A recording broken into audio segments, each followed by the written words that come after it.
Assalamualaikum warahmatullahi wabarakatuh. Selamat pagi, siang, sore, dan malam kepada Bu Intan, Bu Rini, beserta Pak Zakiuddin.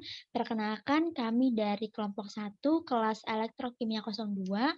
Pada kesempatan kali ini akan menjelaskan mengenai aplikasi electroplating pada kasus pelapisan krom pada bahan komposit dengan proses electroplating.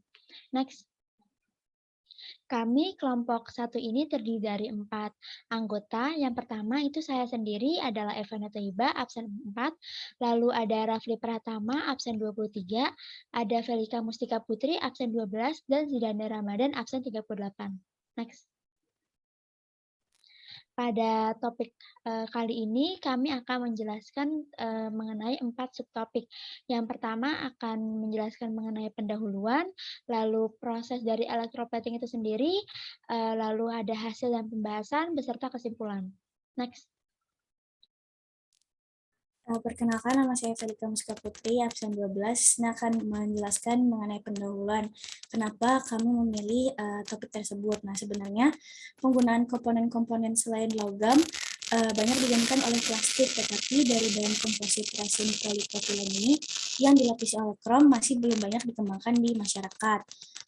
Pelapisan logam krom sendiri pada komposit tersebut akan meningkatkan sifat mekanik berupa ketahanan terhadap penggunaannya. Nah, salah satu contoh perubahan fisik ketika material dilapisi dengan krom adalah bertambahnya daya tahan material tersebut terhadap goresan.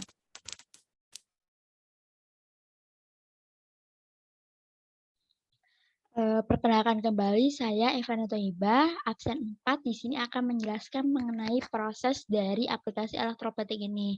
Jadi untuk electroplating ini terdapat katoda. Katodanya ini harus bersifat konduktor.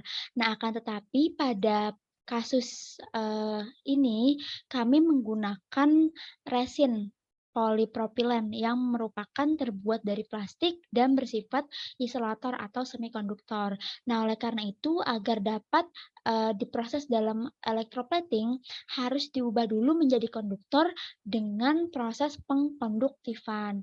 Nah, proses pengkonduktifan ini itu melibatkan beberapa senyawa, di antaranya ada Na4P2O7, NaHSO4, NaCr2O7, H2CrO4, SnCl2, PdCl2, NiSO46H2O, NiCl27H2O, dan H2BO3.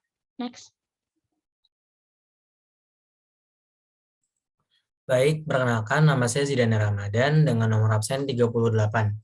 Oke, setelah proses pengkonduktifan selesai, barulah dilakukan proses electroplating konvensional dengan krom. Tadi kan pas resinnya sudah dikonduktifkan dengan zat-zat tertentu, baru dia bisa dilanjutkan ke dalam proses selanjutnya yaitu electroplating konvensional yang pakai krom. Itu komposisi larutan krom untuk electroplating diantaranya pertama kita pakai CrO3 sebanyak 350 gram, itu dipakai H2SO4 sebanyak 42 ml, terus pakai air sebanyak 1000 ml. Jadinya ini semua bakal jadi satu campuran larutan yang warna hijau ini kalau di contoh gambar. Nah, habis itu, kalau komposisi prosesnya, itu pertama kita pakai tegangan sebesar 6 volts DC. Habis itu kepadatan yang kita pakai adalah 90 ampere per feet kuadrat. Habis itu material yang kita pakai tentunya adalah krom karena ini electroplating konvensional dengan krom. Habis itu temperatur yang kita gunakan itu nggak terlalu tinggi ya, 40 derajat Celcius aja. Hal tersebut karena kan kalau misalnya temperaturnya tinggi, nanti proses electroplatingnya bakal lebih cepat selesai. Jadinya bakal didapatkan lapisan CR yang lebih sedikit kayak gitu atau lebih tipis. Makanya dipakai suhunya itu atau temperaturnya 40 derajat Celcius yang pas gitu. Habis itu waktu yang kita gunakan 1 sampai 4 menit. Nah, oke. Habis itu kalau udah disusun seperti ini, jadinya nanti ada dua katoda, ada dua anoda si CR yang kita gunakan CR murni. Terus itu satu anoda yang kita pakai ini si resin yang kita pakai tadi. Nanti elektron dari sini dari pembangkit listrik bakal masuk ke dalam katoda dan bikin dia jadi minus. Nanti reaksi di anodanya itu CR yang tadinya solid yang murni di sini bakal berubah menjadi ion. Jadi CR menghasilkan Cr2+ dalam wujud aqueous. Di situ nanti reaksi di katodanya itu ion-ion CR yang tadi udah terurai dari si CR padatannya ini bakal nempel ke permukaan si resinnya dengan reaksi CR2+ menghasilkan CR. Jadi deh resin dengan permukaan dengan permukaan yang dilapisi oleh CR.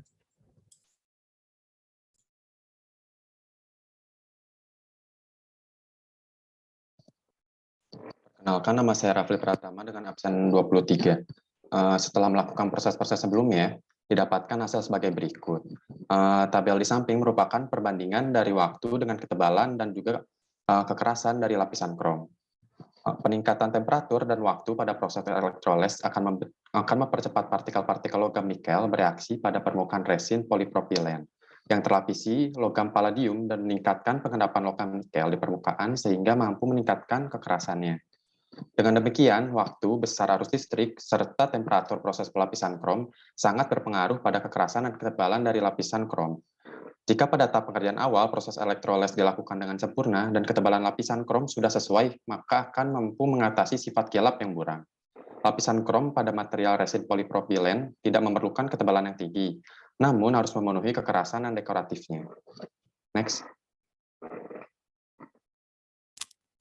Ya, setelah mendengarkan penjelasan yang sudah dijelaskan tadi, bisa ditarik kesimpulan bahwa waktu, besar arus listrik, dan temperatur pada proses pelapisan krom itu sangat berpengaruh pada kekerasan dan ketebalan lapisan krom. Semakin besar arus dan semakin besar temperatur yang digunakan, maka semakin cepat juga proses electroplating akan selesai. Namun semakin lama waktu yang dilalui pada proses electroplating, maka kekerasan dan ketebalan lapisan krom akan semakin tinggi. Nah, makanya di proses electroplating yang digunakan di sini harus mengatur arus listrik dan temperatur pada jumlah tertentu atau ketinggian tertentu untuk mendapatkan proses electroplating yang efektif dan mendapatkan hasil yang diinginkan. Next. Sekian dari kelompok kami, kurang lebih mohon maaf. Wassalamualaikum warahmatullahi wabarakatuh.